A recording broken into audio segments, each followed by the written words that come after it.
Well, just yesterday, Ford released its second annual trend report, revealing predictions about consumer habits and behaviors expected to shape 2014 and beyond. So here with some of the highlights from that report is Cheryl Connolly, Ford's Global Trends and Futuring Manager. Good afternoon, Cheryl.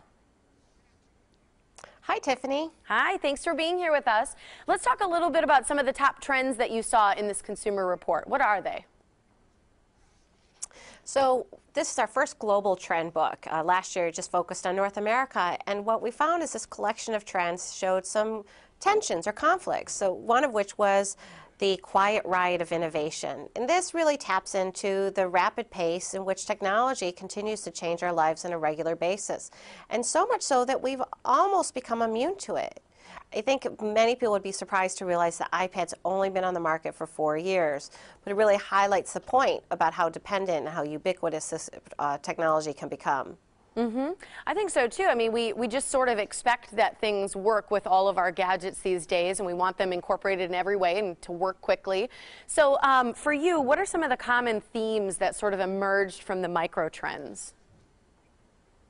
So seemingly we saw every trend had a counter trend. So if Quiet Riot was one trend, the counter trend would be old school.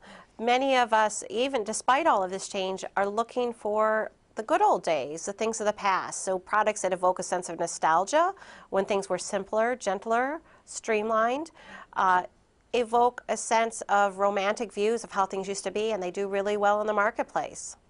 So how do you kind of marry those two things, making sure things are innovative but also have a traditional sense to them? Well, that was a real challenge for Ford Motor Company since we released our 50th anniversary edition of the Mustang. So you have to be true to its heritage and the legacy of this vehicle that's been an American icon for decades, but also reinvent it in a way that's still fresh and innovative, that still resonates with young consumers as well as old. I think that's great. That's a cool idea. How do you sort of see consumers' behaviors changing as they're looking at new cars or some of these kind of classics reinvented? Well, I think that we're all looking for products that have meaning, that can create an emotional connection. So Aristotle said there's a thing and there's the meaning of the thing. We all want to own things that are bigger than the thing itself, that have rich stories behind it, that tell us about the craftsmanship that went into it. Even we highlight in our trend book the meaningful versus the middleman. We have great opportunities to buy things at low cost online, but many of us miss the mom and pop connection that we have with local retailers.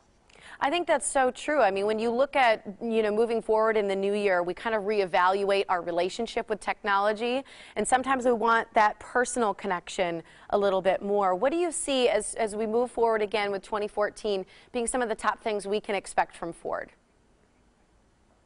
Well, with Ford, we're looking for ways to try to resolve some of these conflicts. One conflict is the fear of missing out, which I think most people understand.